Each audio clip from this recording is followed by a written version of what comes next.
Maintenant, pendant les 15 ou 20 prochaines minutes, nous allons lire dans l'Écriture ici. J'ai là un petit livre. Je crois qu'il est à Frère Vail. Je vous avais dit, ou bien Frère Roy Borders. Frère Vail m'a acheté le livre. Je veux faire un petit répertoire, mais si quelqu'un a déjà acheté un coup d'œil, je veux prêcher au sujet de l'étoile du matin. Je dessinerai une étoile. Tout cela est représenté par des symboles ici dans mon bloc-notes. Personne ne peut savoir de quoi il s'agit. Lorsque je sors et que je suis en route et que la voiture a des à-coups, il m'arrive de penser à quelque chose. Alors je peux noter cela ici et inscrire cela. Je peux faire des petits dessins, des ponts et toutes sortes de choses. Si je veux prêcher sur l'étoile qui descend, je dessinerai une pyramide ici et mettrai l'étoile à 6 pointes de David en train de descendre et ainsi je peux savoir où j'en suis dans les Écritures. Et je peux me rappeler par exemple ce qu'a fait Moïse. Je n'ai ici que des pattes de mouche, j'en ai plusieurs comme cela ici. Et je pensais ce matin en voyant cette note au sujet du sujet dont je vais parler quelques minutes. Ça m'aurait peut-être pris une vingtaine de minutes. Mais ce soir, je ne veux pas prendre du temps sur le service de Frère Neville. Ce soir, je veux me reposer et l'écouter. Puis, si le Seigneur le veut, nous commencerons le service dimanche prochain. Vous allez tous m'aider et nous prierons, car j'avais cela dans le cœur d'essayer. Les gens ont dit, eh bien, nous pourrions aller à Louisville ou descendre à New Albany. Mais la réunion était prévue pour Jeffersonville. J'irai à Louisville et à New Albany à d'autres moments, mais cette réunion était censée avoir lieu ici à Jeffersonville. Inclinons nos têtes une minute. Cela fait maintenant 30 minutes que je vous parle. Maintenant, parlons un moment au Seigneur. Seigneur Jésus, nous sommes certainement un peuple béni au-delà de tout ce que nous pensons ou imaginons. En effet, s'il se trouvait parmi nous un noble venant d'un pays étranger ou quelques diplomates, nous trouverions cela grandiose.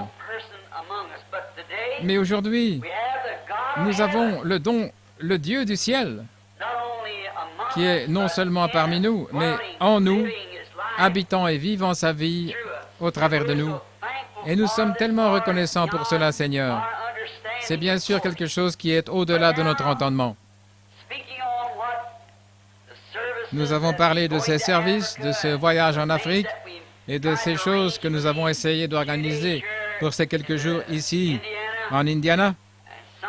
Et il se peut qu'une fois ou l'autre, Seigneur, tu nous conduises vers cette tente pour accomplir cette vision. Ainsi que ta volonté soit faite. Nous nous en remettons à toi au mieux de notre compréhension. Ainsi nous te prions, Seigneur, s'il y a quoi que ce soit de contraire à ta volonté, de nous le faire savoir afin que nous puissions apprendre à faire ta parfaite volonté. Maintenant, veuille nous bénir pendant ces quelques minutes. Parle-nous au travers de ta parole, Seigneur, car ta parole est vérité. Nous le demandons dans le nom de Jésus. Amen. Nous voyons dans la Bible, dans Marc, au chapitre 8. J'ai maintenant juste un petit message, un message court au sujet de la parole dont je voudrais vous parler après avoir rendu témoignage au sujet de toutes ces choses. Voyons dans Marc au chapitre 8, commençons au verset 34 jusqu'au verset 38 et tout le reste du chapitre. J'aime lire ce qu'il a dit, car je sais que c'est vrai. Et ayant appelé la foule avec ses disciples, il leur dit, « Quiconque veut venir après moi, qu'il se renonce soi-même et qu'il prenne sa croix et me suive. Car quiconque voudra sauver sa vie la perdra, et quiconque perdra sa vie pour l'amour de moi et de l'Évangile la sauvera. Car que profitera-t-il à un homme s'il gagne le monde entier et qu'il fasse la perte de son âme? Ou que donnera un homme en échange de son âme? Car quiconque aura honte de moi et de mes paroles parmi cette génération adultère et pécheresse, le Fils de l'homme aura aussi honte de lui quand il viendra dans la gloire de son Père avec les saints anges. J'aimerais prendre un petit texte, si on peut appeler ça ainsi, et l'intituler « Avoir honte ». ou honteux. Vous savez, comme il est dit, quiconque aura honte de moi et de mes paroles, j'aurai honte de lui. Maintenant, le mot honteux ou avoir honte pourrait être traduit par embarrassé. Vous savez, quelque chose, vous êtes confronté à quelque chose qui vous embarrasse, qui vous rend honteux.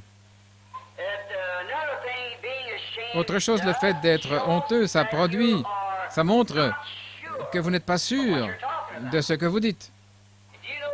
Si vous savez de quoi vous parlez et que vous avez l'assurance que vous savez vraiment de quoi vous parlez, vous pouvez dire ça à n'importe qui. Vous n'êtes pas honteux. Mais si vous vous sentez mis à l'écart, si vous avez l'impression de ne pas être à votre place, cela montre que vous n'avez pas d'assurance. Remarquez, il y a beaucoup de cela aujourd'hui, spécialement concerné par le sujet dont je parle, être honteux de la parole.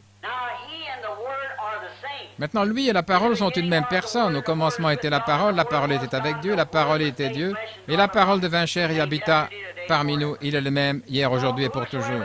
Ainsi, quiconque a honte de moi et de ma parole, comme lui et sa parole sont un, si vous avez honte de sa parole, dans cette génération pécheresse aujourd'hui, c'est que vous avez honte de lui. J'aurai honte de lui. Remarquez que de nos jours, si quelqu'un demande « Êtes-vous chrétien ?» il est très populaire de dire « Oh, je suis chrétien. » Vous voyez? Mais croyez-vous la parole de Dieu lorsqu'elle dit « Ces signes accompagneront ceux qui auront cru » Oh, même les pasteurs se mettent à rougir. Vous voyez? Avez-vous honte, par exemple, de la guérison divine? Avez-vous honte du plein évangile? Avez-vous honte de votre expérience de Pentecôte? C'est cela, être honteux de sa parole. Cette parole qui est faite chair en vous. Sa parole doit donc vivre par elle-même pour chaque génération. Elle a vécu par elle-même du temps de Moïse. Car la Bible dit dans Hébreux, au 1er chapitre, Dieu, à plusieurs reprises et en plusieurs manières, parla au Père par les prophètes. L'Église a tellement tordu tout cela que lorsque ces prophètes, ces audacieux messagers de Dieu vinrent sans Église, sans dénomination, sans organisation, sans rien, et ils défièrent des rois, des royaumes, des églises et toutes choses. Lorsque ces prophètes furent amenés devant les prêtres, ils n'eurent pas honte, car ils avaient directement le « Ainsi dit le Seigneur ». Remarquez que le prophète de l'Ancien Testament, dans un certain sens de la parole, lorsqu'il prononce le « Ainsi dit le Seigneur », maintenant observez, dans sa pensée, il prend directement la place de Dieu. Vous remarquerez que lorsque le « Ainsi dit le Seigneur » est placé devant lui, il tombe directement sous l'influence de Dieu. Il agit comme Dieu, puis il donne son message, le « Ainsi dit le Seigneur », qui est Dieu parlant à travers de lui. Je pense aux prophètes de l'Ancien Temps lorsqu'ils venaient avec ce message, qui mettait les rois dans l'embarras et qui rendait les gens mal à l'aise, car ils étaient censés être des chefs, des hommes religieux.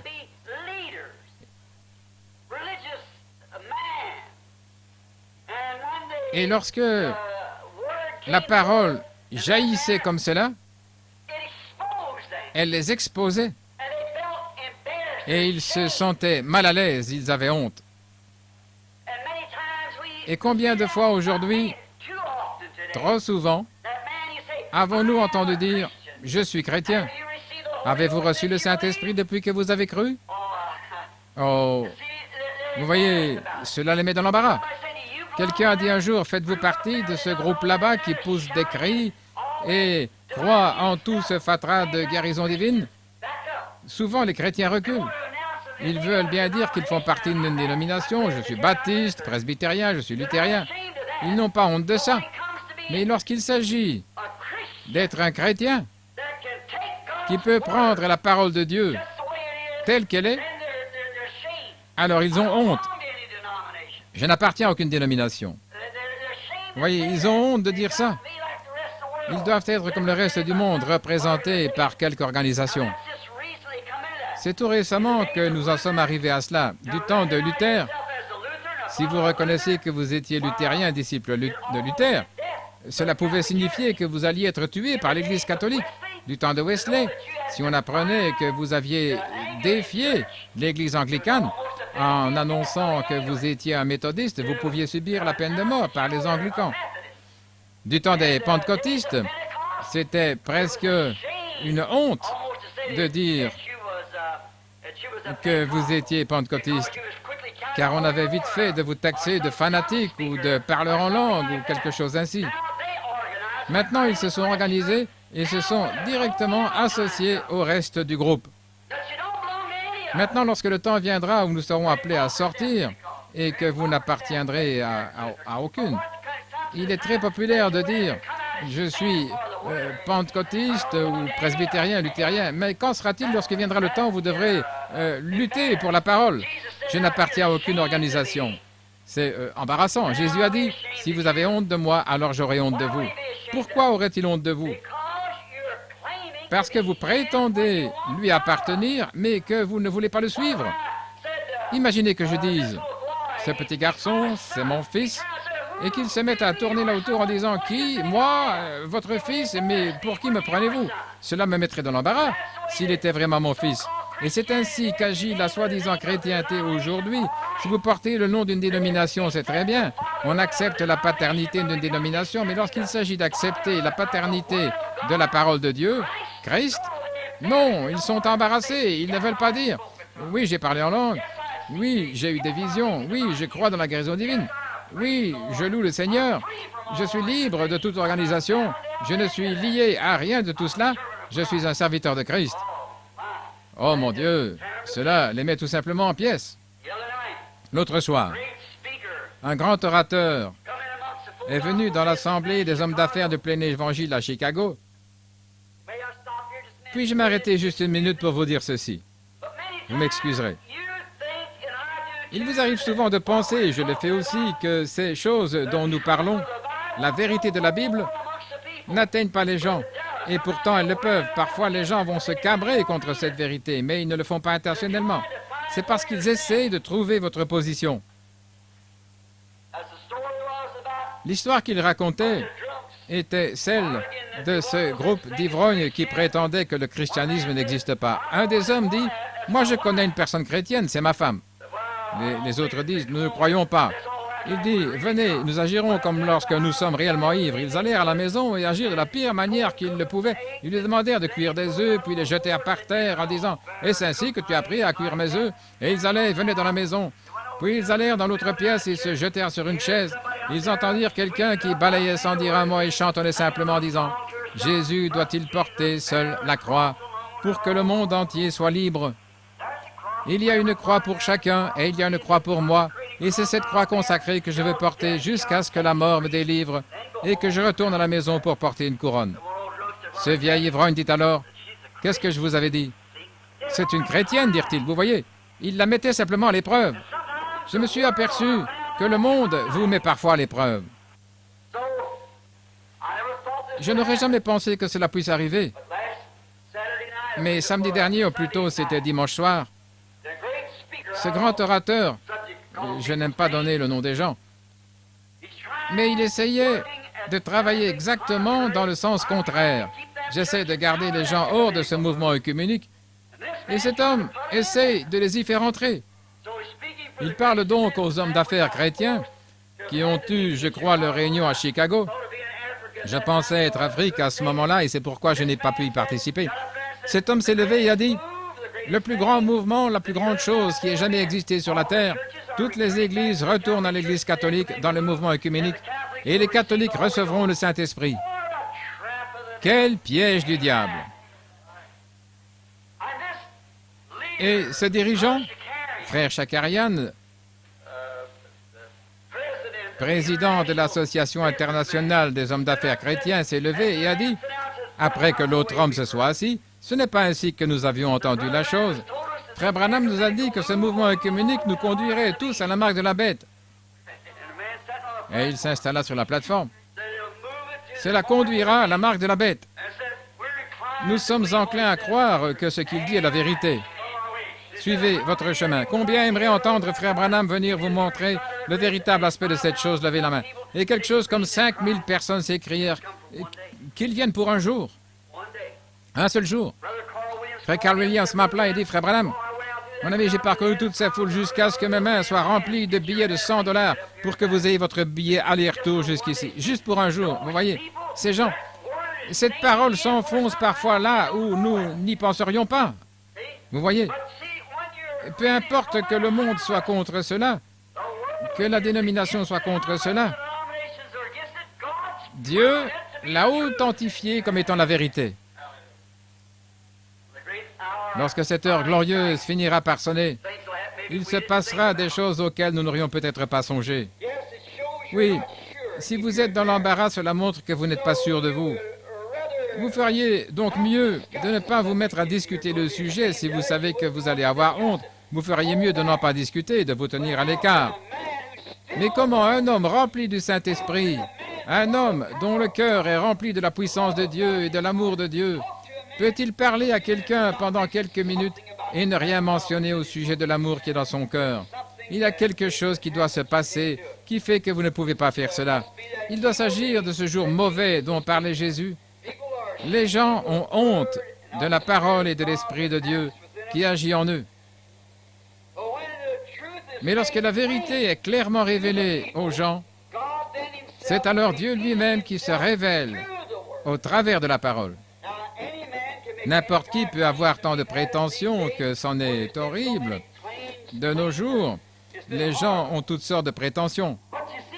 Mais voyez-vous, s'il y a une vérité, elle doit venir par la parole. On dit qu'ils ont toutes sortes de choses, de l'huile coule parmi ces gens, du sang sort de leurs mains. Les femmes ont du sang qui leur coule depuis le dos jusqu'aux chaussures. Ils lèvent leurs chaussures et de l'huile s'en écoule. Des grenouilles montent sur la plateforme et en descendent en sautant et toutes sortes de choses. Il n'y a rien de tout ce fatras dans la Bible. Il n'y a aucune promesse de choses pareilles dans la Bible. Elle ne fait que dire que dans les derniers jours, les deux esprits seraient si proches que cela séduirait même les élus si c'était possible. Mais il n'y a rien dans l'Écriture à ce sujet. Mais lorsqu'on en arrive à la véritable parole de Dieu, non adultérée et confirmée par Dieu, il semble que cela mette dans l'embarras même les radicaux de l'autre groupe. Cette parole cause de l'embarras, mais c'est une réalité pour chaque homme, chaque femme, chaque garçon ou fille qui est un véritable chrétien. Dieu a fait une promesse au sujet du baptême du Saint-Esprit. Et lorsque vous le recevez, il y a quelque chose qui s'installe en vous dont rien ne peut prendre la place. Il arrive qu'un homme rencontre Dieu, non au travers de quelque émotion fabriquée, de quelque enthousiasme ou doctrine religieuse, catéchisme, credo ou dogme accepté par commodité. Et lorsque vous arrivez réellement à l'endroit indiqué comme le fit Moïse dans le désert et se retrouva face à face avec le Dieu Tout-Puissant et rencontrez cette voix qui vous parle exactement selon la parole et la promesse de l'heure, cela vous fait quelque chose. Vous voyez, vous n'en avez pas honte. Elle vous fait quelque chose. Voyons cela pendant les 15 prochaines minutes. Certaines personnes reçoivent une telle expérience. Et aujourd'hui, je vous parle non comme à une église ou à une dénomination, mais comme à un individu. Ce n'est pas parce que vous êtes venu ici dans ce tabernacle que je vous parle, ni parce que je vous aime et que vous m'aimez. Ce n'est pas à cause de ça. Laissez-moi vous parler comme à des personnes mortelles qui devront un jour parvenir à la fin de cette vie. Il se peut qu'à ce moment-là, je ne sois pas là. Il se peut qu'un autre prédicateur ne soit pas là. Mais il y aura le seul que vous puissiez rencontrer là, et c'est Dieu. Vous écoutez cela et vous ne vous demandez pas, ma femme est-elle une bonne chrétienne, mon mari est-il un bon chrétien? Mais suis-je, moi, en ordre avec Dieu? Est-ce ainsi que j'ai rencontré Dieu? Non pas parce que mon pasteur a rencontré Dieu, ni mon diacre a rencontré Dieu, mais l'ai-je moi rencontré? Non parce que j'ai crié, non parce que j'ai parlé en langue, mais parce que je l'ai rencontré en tant que personne. Alors vous n'en aurez jamais honte. Il y a là quelque chose qui est tellement parfait, pur et vrai. Et souvenez-vous qu'il se peut que vous rencontriez un esprit qui agisse comme Dieu. Il se peut que vous rencontriez un esprit qui ferait ceci et cela. Mais voyez si cela s'accorde avec la parole de Dieu. Il se peut que vous rencontriez un esprit qui vous dise que vous êtes sauvé, vous procure une sensation glorieuse. Vous vous mettez alors à crier, à pleurer, et lorsque cet esprit vient à renier la parole, comment le Saint-Esprit qui a écrit la parole peut-il renier sa propre parole? Cet esprit doit ponctuer chaque promesse de Dieu d'un Amen. Sinon, c'est que vous n'avez jamais rencontré Dieu, vous avez rencontré un esprit séducteur. Et le monde en est plein aujourd'hui. Mais lorsque vous voyez Dieu descendre et affirmer qu'il va faire une certaine chose, puis revenir et refaire cette chose, puis recommencer ainsi, c'est que vous avez un véritable esprit de Dieu authentique. Comment un esprit pourrait-il être sur un homme, ce Saint-Esprit qui a écrit la Bible, et se mettre à tourner en rond en niant que ce soit vrai, en disant que c'est pour un autre jour? Il a dit, avouez la promesse à vos enfants et à tous ceux qui sont au loin, autant que le Seigneur notre Dieu en appellera à lui. C'était Acte 2:38. Comment un esprit peut-il accepter quelque chose de différent et être de Dieu, alors qu'Hébreux 13:8 dit que Jésus-Christ est le même, hier, aujourd'hui et pour toujours? Qu'arriverait-il si quelqu'un disait, oh, je pense que c'était un philosophe, c'était un homme bon, un prophète, mais en ce qui concerne sa puissance? L'autre soir, je parlais avec George Smith, le garçon qui sort avec ma fille, Rebecca. C'est un gentil garçon. Il a chanté ici au tabernacle, c'était un baptiste. Et il a dit, ôtez mon nom de ça, je ne veux rien avoir à faire avec cela. Il y avait aussi une jeune dame, il y avait eu une conférence dans une certaine église baptiste là-haut sur les collines. Et là-bas, ils sont tous tellement opposés à moi. En fait, ils n'ont rien contre moi, mais contre cette parole. Ils ne peuvent rien dire contre moi en tant qu'homme, je ne leur ai jamais fait de mal. Mais voilà de quoi ils ont peur. Vous voyez?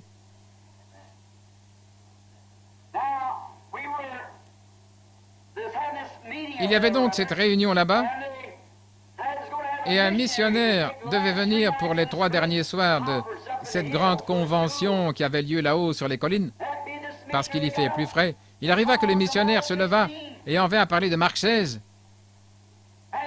Et il dit, il y a aujourd'hui beaucoup de gens qui ne peuvent pas croire en la guérison divine. Il dit, j'étais en Inde, je suis indien, et je me trouvais en Inde lorsqu'un homme du nom de Frère Branham est venu des États-Unis. Le pasteur de l'église commençait à s'agiter.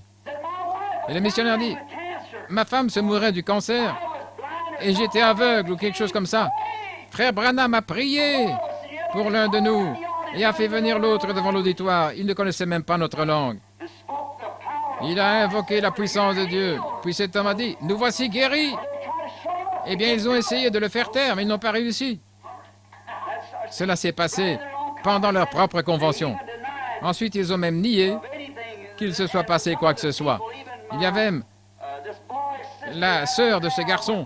Ceux qui sont sur le champ de mission ne pouvaient même pas dire quoi que ce soit. Ils voulurent savoir si elle était concernée de quelque manière afin d'aller voir de quoi il s'agissait. Une des dames a dit, eh bien, je crois cela. Rebecca et George sont allés voir cette dame. Elle avait une fille qui était en quelque sorte retardée. L'autre soir, ils m'ont fait aller là-bas pour voir cette fille. J'y suis donc allé, et cette fille était assise là, et je lui ai dit, êtes-vous croyante? Elle dit, oh, je ne sais pas si j'en suis une ou pas. En fait, elle n'était pas retardée, ce n'était qu'un esprit du diable, il ne réalise pas ça. Vous voyez, cela vous prend et vous ne le savez pas. Cela vient avec violence et saisit une personne, et ils ne savent même pas ce que c'est. Les femmes qui marchent là dans la rue avec ces shorts ne le réalisent pas. Il se peut qu'elles prouvent et qu'elles jurent qu'elles n'ont jamais rien fait de mal envers leur mari ni quoi que ce soit. Mais dans leur cœur, elles ne réalisent pas cela. Mais l'esprit du diable s'est emparé d'elles. Elles en sont possédées. Pourquoi une femme voudrait-elle ôter ses habits devant un homme? Il n'y a qu'une seule catégorie de personnes qui faisaient cela dans la Bible, et elles étaient insensées. Les autres tentent de se couvrir. Ils ne réalisent pas ça, c'est tellement rusé et subtil. Vous devez veiller, vous mettre dans la balance face à la parole de Dieu et voir où vous en êtes. Cette jeune dame dit, « Oh, on m'a dit que j'ai été baptisé quand j'étais enfant. Je ne sais pas si je dois croire ou pas. » Je dis, « Ne croyez-vous pas en Jésus-Christ? » Et elle dit, « Eh bien, je ne sais pas si oui ou non. En tout cas, je ne crois pas à toutes ces supercheries. » Je dis naturellement que vous ne croyez pas à toutes ces supercheries. Mais croyez-vous qu'il était le Fils de Dieu? Oh, dit-elle, c'est possible. Et je dis, croyez-vous qu'il est le même aujourd'hui, qu'il est ce Dieu qui voudrait vous sauver? Et elle dit, y a-t-il quelque chose au sujet de ces miracles et toutes ces choses? Je ne crois rien de tout ça. Et je dis, que feriez-vous si vous vous trouviez assise dans une réunion et que vous voyez Dieu, le Saint-Esprit, qui est le seul Dieu qui existe, œuvrer au milieu du peuple, Dieu dans sa paternité, la colonne de feu des prophètes, Dieu dans son Fils, puis Dieu dans son peuple. Ce ne sont que des attributs de Dieu, ce Dieu glorieux qui dure jusque dans l'éternité. Que feriez-vous si parmi son peuple, il rendait la vue aux aveugles, l'ouïe aux sourds, si, jetant un regard à l'auditoire, il pouvait dire aux gens ce qui ne va pas avec eux, comme il le fit lorsqu'il était ici sur la terre. Et elle dit, je croirais qu'il s'agit de l'horoscope. Et je dis, vous êtes dans un état pire que ce que je croyais. C'est pire que si vous étiez folle. Vous ne seriez pas responsable. Et j'ai dit, vous êtes simplement possédé d'un mauvais esprit.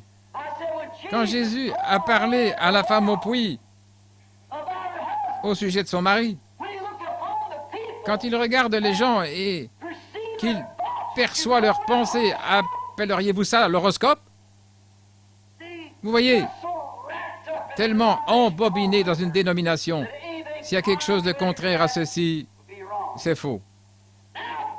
Dieu veut que nous soyons enveloppés dans la parole. Tout ce qui est contraire à cela est faux. Jésus a dit que toute parole d'homme soit un mensonge et que la mienne soit vraie. Il y eut un homme dans un âge scientifique du nom de Noé. Il n'avait pas honte de la parole de Dieu. Dieu l'avait rencontré, il lui avait parlé, il savait que c'était Dieu. Et il a dit, il va pleuvoir, il n'avait jamais plu. Mais il croyait qu'il allait pleuvoir. Et la foi qu'il avait, il n'a pas eu honte de l'exercer. Cela lui prit 120 ans pour construire une arche alors que le monde était contre lui. Il n'avait pas honte de la parole de Dieu en son jour. C'est pour cela que Dieu le sauva ainsi que sa maison. Comme cela a dû paraître insensé aux autres gens, mais lui, il rencontra Dieu. Peu lui importait combien les autres pouvaient s'appuyer sur la science qui disait que cela ne pouvait pas arriver. Il rencontra Dieu. C'est ainsi que ça se passe, lorsque vous savez que c'est à lui que vous parlez. Vous pourriez penser que ce sont là des choses insensées. Je sais qu'il y a quelques personnes dans le monde qui maintiennent que ce que je dis est la vérité. Lorsque je me suis tenu ici en disant « Ainsi dit le Seigneur », je vais en Arizona, là-bas je rencontrerai un groupe de 7 anges. Il y a ici un groupe d'hommes qui se tenaient là pour voir cela arriver. L'autre soir, il a dit « Los Angeles sombrera dans l'océan. » Mais lorsque vous avez rencontré Dieu, ce Dieu qui ne faillit jamais, ce Dieu qui fait exactement ce qu'il a dit qu'il ferait, comme il l'a toujours fait, alors vous n'avez pas honte de cela. Vous n'avez pas à revenir en arrière et être embarrassé à ce sujet. Vous pouvez le dire au monde entier. Si un homme rencontre Dieu, il lui parle et que la réalité de Dieu devienne sienne dans son cœur, il n'en a pas honte. Noé n'avait pas honte. Cela semblait insensé au reste du monde, mais pas à lui. Lorsque Moïse se trouvait devant Pharaon, il n'eut pas honte de dire à Pharaon que ces choses devaient arriver, car il avait rencontré Dieu. Dieu lui avait parlé dans le buisson ardent. Moïse avait dit, je bégaye car il avait un problème de langue. Il dit, voici Aaron, tu seras comme Dieu pour lui et il sera ton prophète. Je sais qu'il parle bien, mais je serai ta bouche. Qui fait parler l'homme? Amen. Oh frère, j'aime ça. C'est Dieu. Qui rend l'homme sourd ou muet? Ou qui fait parler l'homme? C'est Dieu. Il dit, Seigneur, montre-moi ta gloire. Dieu dit, qu'y a-t-il dans ta main? Un bâton. Jette-le à terre. Et il se transforma en serpent. Et il dit, ramasse-le. Et il redevint un bâton. Amen, il est Dieu. Mets ta main dans ton sein. Il l'a mis, et lorsqu'il l'a ressortie, elle était blanche de lèpre. Dieu dit, remets-la et ressors-la de nouveau. Et elle redevint comme l'autre main. Je suis Dieu. Puis il marcha devant Pharaon et lui dit ce qu'il avait à lui dire. Il dit, il va se passer ceci et cela. Il ramassa du sable, jeta en l'air en disant, ainsi dit le Seigneur, que des mouches viennent sur la terre. Et les mouches vinrent. Il prit de l'eau, la versa dans la rivière et dit, ainsi dit le Seigneur, et toutes les rivières se transformèrent en sang. Il fit aussi tomber la grêle du ciel. Vous savez, dans les derniers jours, ces plaies sont censées se répéter à nouveau. Vous souvenez-vous que dans la Bible, ceux qui commettaient l'adultère étaient condamnés à mourir par lapidation. Et l'Église incroyante sera lapidée à mort par des grêlons de pierre. Ce fut une fois le châtiment de Dieu. Il lapidera ce monde incroyant, cette génération adultère. Il le lapidera depuis le ciel avec des grêlons pesant chacun 50 kilos. L'Église adultère mourra, le monde adultère mourra sous le châtiment de Dieu. Il sera lapidé comme cela arriva au début. Église, mettez-vous en ordre avec Dieu. C'est ce que nous devons tous faire. Nous devons retourner à Dieu. Voyez ce vieil Élie au visage boursouflé, dont la tête chauve était parsemée de quelques cheveux gris. Il avait alors 80 ans lorsqu'il tenait, là, dans le désert, en train d'observer les péchés du monde. Un matin, Dieu lui parlait et lui dit, « Va dire à Akab que même la rosée ne descendra pas du ciel sinon à ta voix. » Il me semble le voir avec sa barbe blanche tandis qu'il observe cela, et de ses petits yeux son bâton à la main, et qu'il descend le long de la route comme un jeune garçon de 16 ans. Il alla directement devant le roi et dit, « Même la rosée ne descendra pas du ciel sinon à ma voix. » Il n'avait pas honte de Dieu, ni de sa parole. Il pouvait en parler au roi ou à n'importe qui. Il n'avait pas honte. Il n'avait pas besoin de se cacher. Cela me fait penser à quelque chose qui nous concerne. J'ai dit aux gens, j'en arrive à un point où j'ai besoin de plus de foi. C'est pour cela que je suis à la maison en ce moment, pour un renouveau de foi. C'est un peu comme si, lorsque vous priez pour les gens, vous vous excusiez. Monsieur Démon, voudriez-vous, s'il vous plaît, partir? Non. La foi doit avoir des muscles et des poils sur la poitrine lorsqu'elle parle. Tout le reste se tait. N'allez pas dire, démon, voulez-vous partir? Mais sors d'ici, je suis un fils de Dieu envoyé par Dieu. Laisse-les tranquilles. C'est ce qui le fait partir. Vous n'avez pas à vous excuser devant le diable. Vous n'avez rien à faire avec lui.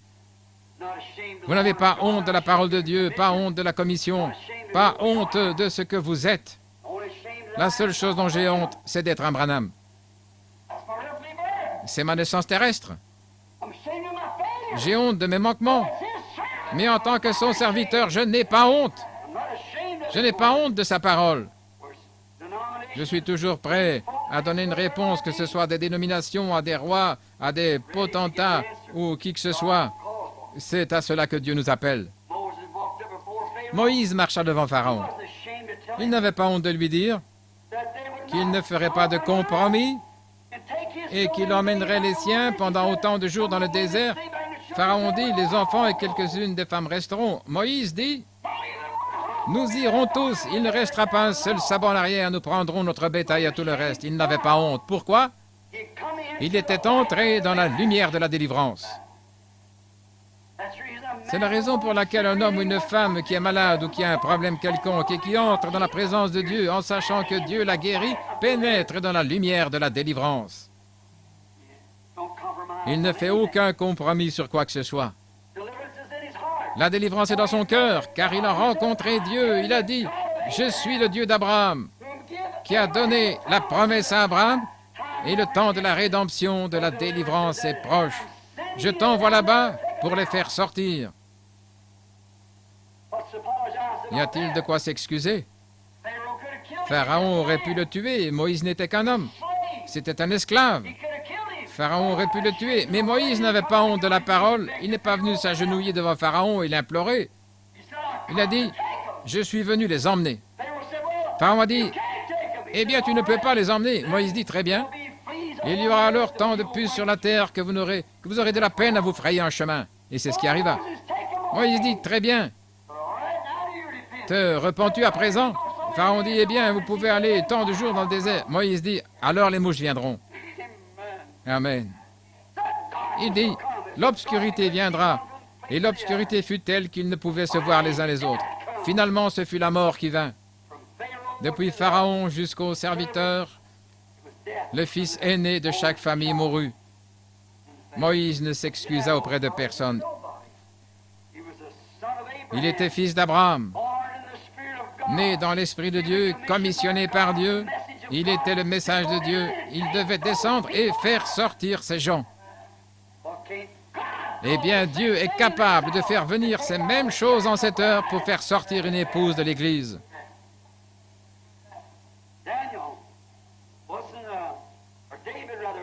David ne fut pas effrayé devant Saül.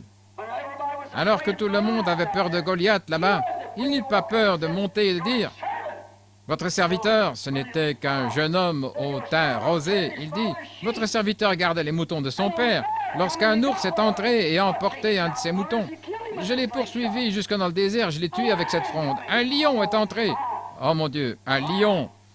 Il a emporté un des moutons et s'est enfui dans le désert. Je l'ai abattu avec une fronde et lorsqu'il s'est relevé, je l'ai tué. » Et ce roi rétrograde se tenait là, avec ses soldats comme des lavettes.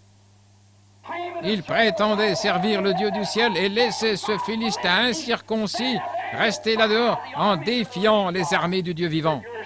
David a dit, « Votre serviteur va également le tuer, car le Dieu qui m'a délivré du lion et de l'ours nous délivrera aussi de ce Philistin incirconcis. » Il n'a pas hésité en disant peut-être que ce sera fait. Il a dit, « Ce sera fait. » Il n'avait pas honte. Lorsque Daniel se trouvait devant le roi, il n'eut pas peur d'enfreindre ses ordres selon lesquels personne ne devait prier qui que ce soit sinon lui-même. Daniel ouvrait la fenêtre et priait 3 fois par jour. Il n'avait pas peur. Shadrach, Meshach et Abednego n'eurent pas peur de la fournaise ardente. Ils dirent, notre Dieu est capable de nous délivrer. Dieu peut nous délivrer, mais s'il ne le fait pas, nous ne nous inclinerons pas devant ton image. Ils n'eurent pas honte, certainement pas. Non, ils n'eurent certainement pas honte, car ils savaient. Samson n'eut pas honte devant les Philistins. Alors qu'un millier d'entre eux s'élançaient sur lui, il ramassa la mâchoire d'une mule. Or, les casques de ces Philistins avaient une épaisseur d'environ 5 cm. Il en a battu 1 millier avec sa mâchoire et il tenait encore la mâchoire à la main. Il n'a pas été dans l'embarras. Il ramassa simplement ce qu'il avait sous la main et se mit au travail. Il savait que l'Esprit de Dieu était sur lui. Il savait qu'il était né nazaréen. Il savait que rien ne pouvait l'arrêter. Il était serviteur de Dieu et tant qu'il restait dans la volonté de Dieu, rien ne pouvait se mettre en travers de son chemin. Et peu importait le nombre de rois de Philistins ou qui que ce soit. C'est juste. Jean n'eut pas honte de la parole de Dieu qui vint à lui dans le désert et lui dit d'aller baptiser d'eau. Il n'eut pas honte de dire, « Voici l'agneau de Dieu qui ôte le péché du monde. » Car l'Esprit de Dieu était sur lui. Il n'eut pas honte devant les prêtres. Il n'eut pas honte de la parole de Dieu. lorsqu'il monta vers Hérode. La femme de Philippe vivait avec Hérode. Il alla directement en face de ce roi, ce bonhomme hirsute qui venait du désert là-bas et n'avait aucune instruction ni quoi que ce soit. Il alla directement en face d'Hérode et il lui dit « Tu ne respectes pas la loi en la prenant pour femme. » Il n'avait pas honte de la parole de Dieu. C'est vrai. Il n'avait absolument pas honte. Étienne. Il n'avait pas honte de la parole de Dieu. Tout d'abord, le jour de la Pentecôte, les gens s'assemblèrent dans la chambre haute. Le Saint-Esprit descendit sur eux selon une promesse de Dieu. Luc 24, 49 a dit « J'envoie sur vous la promesse de mon Père, mais vous demeurez dans la ville jusqu'à ce que vous soyez revêtus de la puissance d'en haut. » C'était cette même promesse que la parole de Dieu leur avait donnée. « Voici, j'envoie sur vous la promesse de mon Père. » Mais vous devez attendre ici. N'apprenez pas plus de théologie, ne vous instruisez pas davantage, mais attendez d'être revêtus de la puissance. Et lorsque cette puissance du ciel vint comme un vent puissant et impétueux, ils n'eurent pas honte de l'Évangile. Pierre se leva et dit, « Que chacun de vous se repente. Vous, hommes aux mains méchantes, vous avez crucifié le prince de paix que Dieu avait ramené d'entre les morts. Nous sommes témoins que c'est ce que Joël a dit qui arriverait dans les derniers jours. Je déverserai mon esprit sur toute chair. » Il n'avait pas honte de l'Évangile. Le jeune Étienne, comme je l'ai mentionné il y a quelques minutes, passa au travers de cela comme une tornade.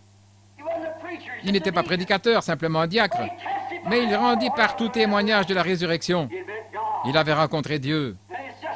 Essayer de l'arrêter, eh bien, cela aurait été comme de vouloir éteindre l'incendie d'une maison un jour de grand vent, par temps sec.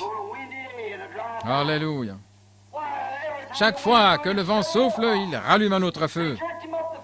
Ils le traînèrent devant le conseil du Sanhédrin. Réalisez-vous de quoi il s'agit? C'est comme le conseil œcuménique. Toutes les religions se retrouvent au conseil œcuménique. Toutes les religions mènent à ce conseil du Sanhédrin. Les pharisiens, les sadducéens, les hérodiens ou quoi que ce soit, ils devaient rester là dans ce conseil, ils devaient entrer là. Et ce conseil s'empara d'Étienne, non pas une seule organisation, mais le grand conseil dans son entier. Nous allons lui arracher le foie. La Bible dit que lorsqu'il montait là-haut ce matin-là, son visage ressemblait à celui d'un ange. Gloire. Il dit, homme frère, laissez-moi vous parler. Nos pères ont habité en Mésopotamie avant de venir à Charan. Il continua ainsi à citer les passages des Écritures, et lorsqu'il était couvert de blessures, le Saint-Esprit vint sur lui et dit, « Homme au cou raide, incirconcis de cœur et d'oreille, vous résistez toujours au Saint-Esprit comme vos pères, et vous de même. » Il n'avait pas honte de l'Évangile. Il n'avait pas honte de la parole. Il n'était pas embarrassé devant le conseil du Sanhédrin. Oh non. Paul, qui était juif et avait été enseigné par Gamaliel, c'était un grand dignitaire, se trouva un jour devant Agrippa. Un jour qu'il était sur le chemin de Damas, il se trouva en présence, en contact avec Dieu. Un ange descendit du ciel sous la forme d'une colonne de feu, d'une lumière qui le précipita à terre. Il se releva et dit, « Seigneur, qui es-tu » Et elle répondit, « Je suis Jésus. » Alors qu'il se tenait devant Agrippa, il lui répéta l'histoire. Il dit, « Je n'ai pas honte de l'évangile de Jésus-Christ, car il est la puissance de Dieu, le salut pour quiconque croit, certainement. » Maintenant, mes amis, nous avons observé l'homme au travers des âges. Nous avons dépassé l'heure. Mais laissez-moi dire ceci. Un homme qui a été une fois en contact avec Dieu, qui est la parole, et à qui la parole a été manifestée et rendue claire, n'a absolument pas à avoir honte de cela. Vous ne devez pas être embarrassé. Cela ne m'embarrasse pas de dire que je crois à chaque parole de Dieu. Cela ne m'embarrasse pas si le Seigneur me dit de dire quelque chose, d'aller le dire et de faire ce qu'il me demande. Cela ne m'embarrasse pas de dire que je suis rempli du Saint-Esprit. Cela ne m'embarrasse pas de dire que j'ai parlé en d'autres langues. Cela ne m'embarrasse pas de dire que notre Seigneur m'a montré des visions. Cela ne m'embarrasse pas de dire qu'il est le même, hier, aujourd'hui et pour toujours. Si on vous amène devant des dirigeants et des rois à cause de mon nom, ne pensez pas à ce que vous direz, car cela vous sera donné à l'heure même. Ce n'est pas vous qui parlerez, mais mon Père qui habite en vous. Mais quiconque a honte de moi et de ma parole en cette génération, j'aurai honte de lui devant mon Père et les saints anges. Que Dieu nous aide à ne pas avoir honte, mais à être de vivants témoignages. Dans l'Ancien Testament, chaque homme, lorsque ses prophètes venaient, ils devenaient la parole vivante. Ils étaient la parole. Jésus a dit qu'ils étaient appelés des dieux, et ils l'étaient. Car la parole de Dieu venait à eux. Ils disaient, ainsi dit le Seigneur. Et tout disciple de Christ qui s'est trouvé en contact avec lui dans la rédemption et le salut dans son cœur possède Dieu en lui. Et quel genre de vie devrions-nous vivre? Comment devrions-nous marcher? Comment devrions-nous parler si Dieu est lui-même représenté au travers de nos propres corps mortels? Qui pourrait avoir honte de cela? Si je faisais partie de la police ici à Jeffersonville et que je descends d'ici la rue avec toutes les autorités, je n'aurais pas honte de la ville. Je ferais partie de la ville. Je serais un policier. Je ferais partie de la ville pour y maintenir l'ordre et la diriger. Si un homme brûlait un feu rouge, je n'aurais pas honte de lui dire qu'il n'agit pas bien et de lui donner un PV. C'est mon devoir, car je suis payé par la ville. C'est la ville qui me fait vivre. J'ai reçu l'autorité de la ville. Peu importe si cet homme était ivre ou quoi que ce soit, la ville me soutiendrait. Je tiendrai ferme car j'ai été établi policier, j'ai été placé là et on m'a donné l'autorité pour faire cela. Vous êtes censé vous assurer que la loi et le droit soient bien appliqués. Et si vous êtes un chrétien, rempli de l'Esprit, que vous portez le témoignage de la résurrection de Jésus-Christ étant le même hier, aujourd'hui et pour toujours, ne laissez aucun démon vous écarter en disant « tu ne fais pas ceci ou tu ne fais pas cela ». Vous le faites, c'est Dieu. Vous voyez, nous n'avons pas de puissance. Ce policier n'a pas de puissance pour arrêter une voiture. C'est parfois un moteur de 300 ou 400 chevaux de puissance. Que pourrait-il faire contre cela? Mais il a l'autorité. C'est l'Église. Nous avons l'autorité par la résurrection de Jésus-Christ et par sa parole promise. Alléluia! Les choses que je fais, vous les ferez aussi, et vous en ferez de plus grandes, car je m'en vais au Père. N'ayez pas honte de lui dans cette génération pécheresse, perplexe, cette dernière génération sur la terre. C'est une génération pécheresse, pleine d'adultère et de plaies purulentes. Tout ce qui était décent est devenu indécent. La politique nationale est souillée. Les nations sont brisées. Même là-bas dans les jungles en Afrique, les chasseurs des safaris ont de puissantes radios pour écouter Elvis Presley, Pat Boone et tous ces gars qui font du rock and roll et du twist. Et les indigènes, qui les voient agir comme cela en secouant la tête, s'efforcent d'agir de la même manière. Vous pouvez les voir se tenir debout et regarder ce chanteur. Mais vous voyez, ce ne sont pas des Américains comme Pat Boone, Elvis Presley, Ricky Nelson et tous ces gars. Ce ne sont pas des Judas de cette sorte. Mais vous voyez, c'est un esprit.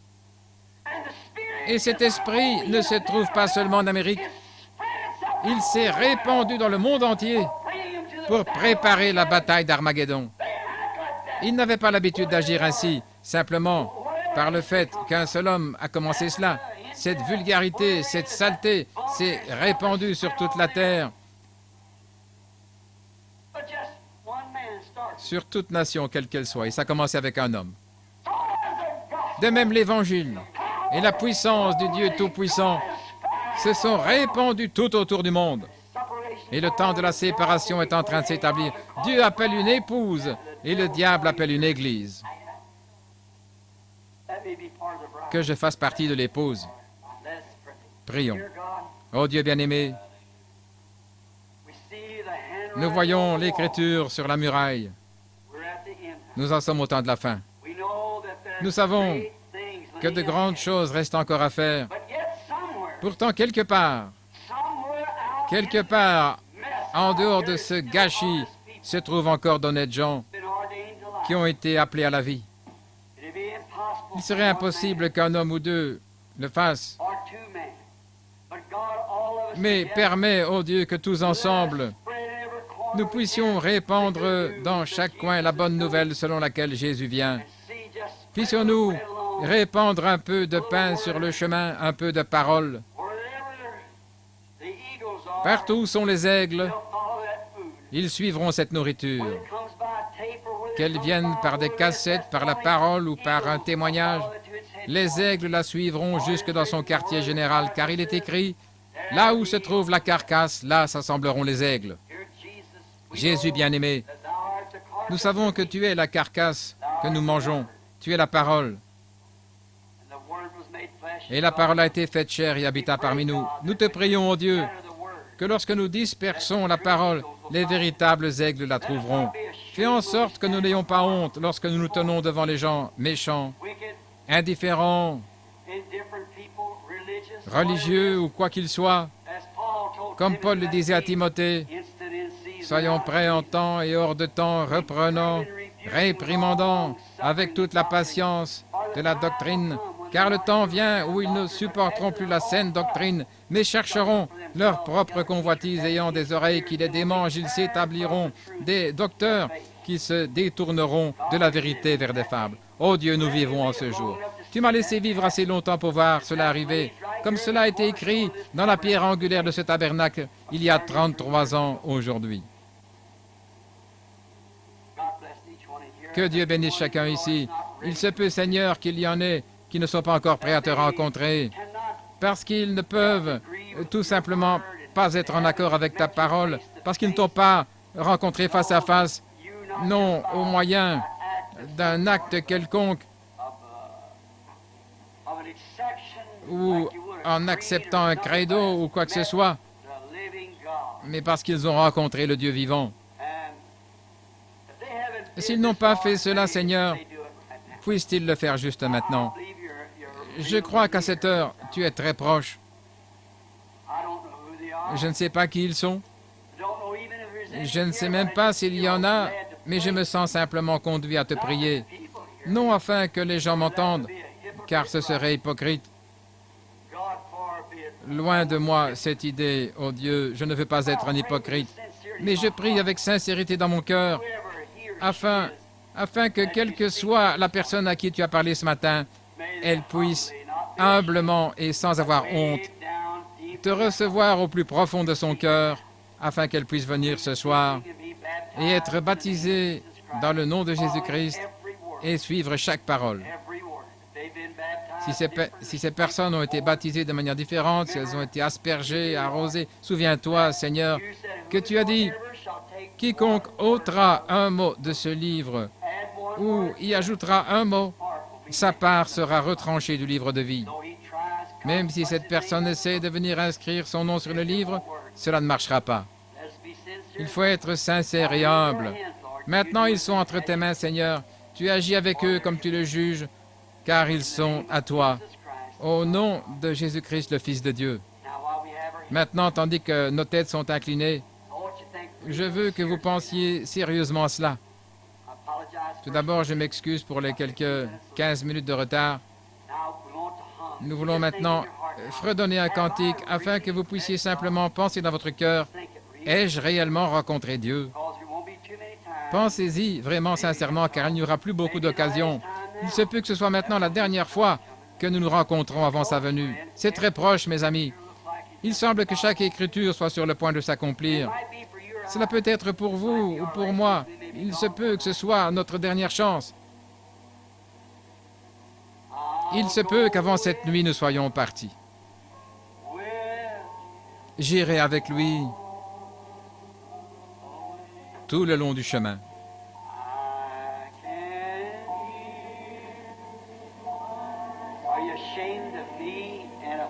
J'entends mon Sauveur qui m'appelle.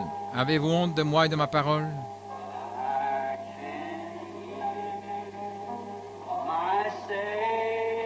J'entends mon Sauveur qui m'appelle.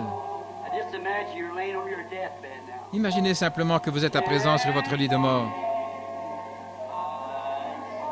J'entends mon Sauveur qui m'appelle. Ça pourrait être trop tard, mais pas maintenant. Prends ta croix. Il se peut qu'il y ait des sacrifices à faire. Et suis-moi. Maintenant, dans votre cœur, répondez ceci.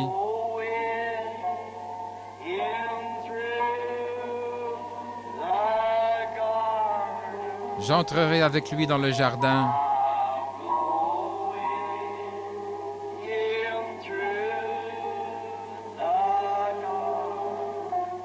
J'entrerai avec lui dans le jardin.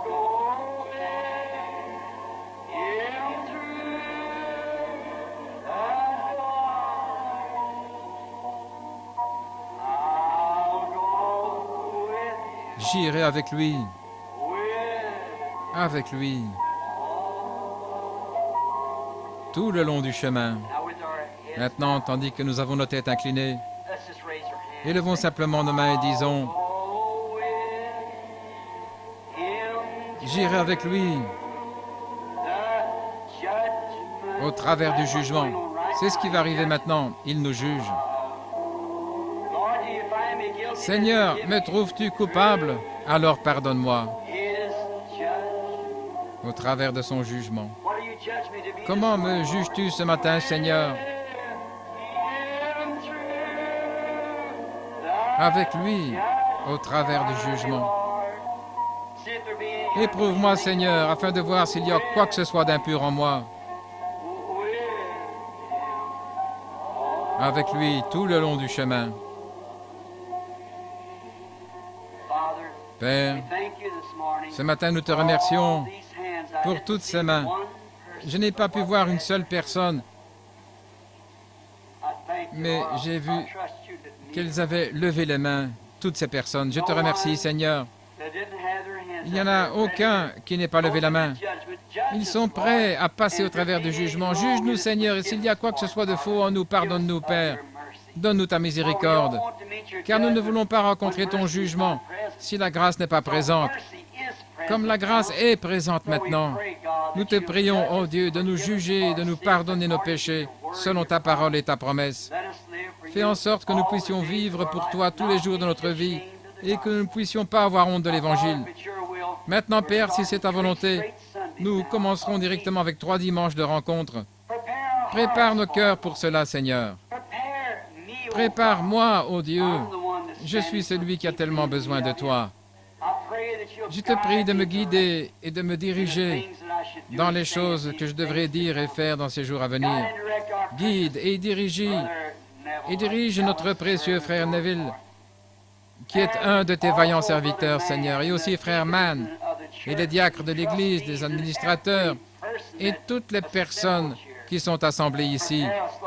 Prépare-nous, Seigneur, afin que nous soyons capables d'être de véritables chrétiens qui puissent amener les pécheurs à toi, amener les membres d'Église à connaître le Dieu que nous connaissons et que nous avons rencontré personnellement, afin qu'ils deviennent aussi leur Dieu.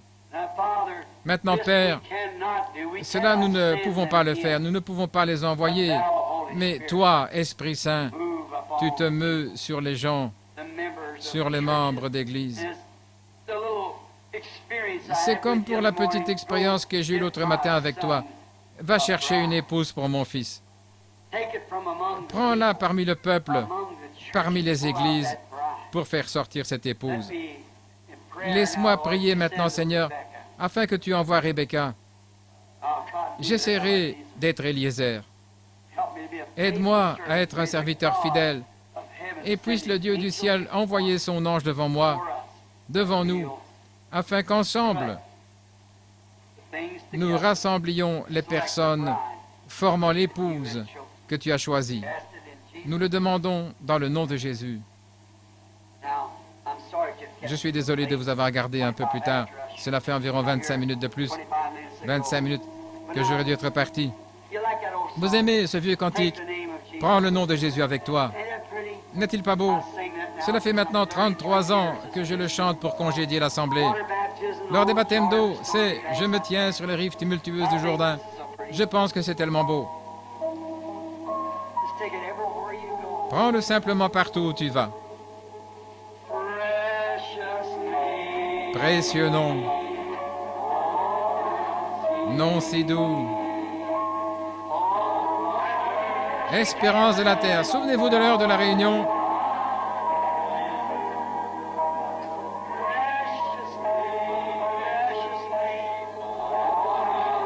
Non si doux.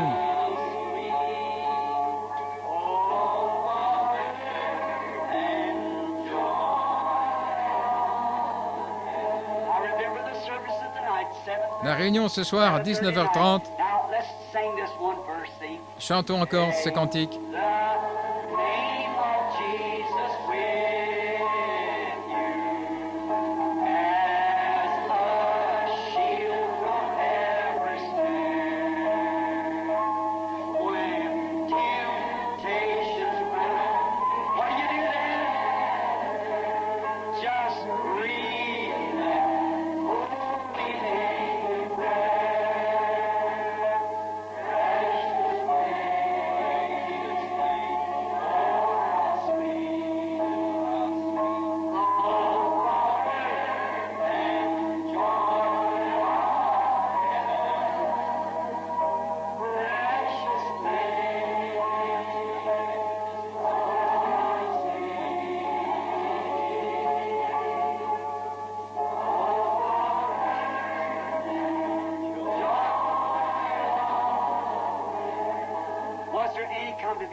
Combien veulent se faire baptiser après la réunion? Veuillez lever la main. 2 personnes désirent se faire baptiser. À n'importe quelle réunion, c'est notre devoir de vous baptiser.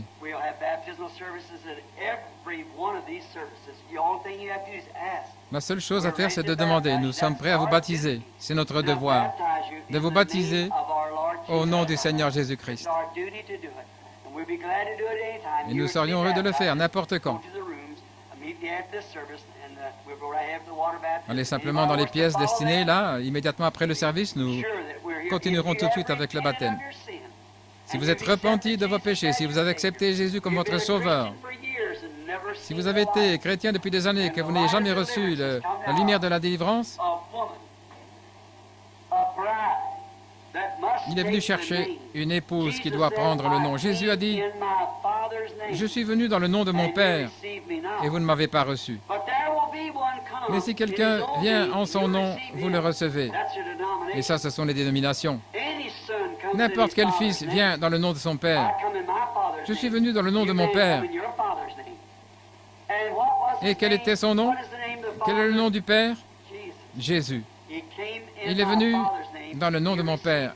Vous ne m'avez pas reçu. Maintenant, son épouse aura son nom, bien sûr. J'ai pris une femme du nom de Broy et elle est devenue une Branham. Il vient chercher une épouse. Soyez-en sûrs et souvenez-vous, alors que vous viendrez à la piscine, inclinons la tête maintenant et frère Veil ici, il ne nous est pas étranger, c'est un frère très précieux. Il a été avec moi dans de nombreuses réunions, lui et sa femme, et il est aussi maintenant l'auteur de ces sermons et des choses qui se présentent sous forme de livres. Frère Veil, voudriez-vous nous renvoyer dans la prière pendant que nous inclinons la tête?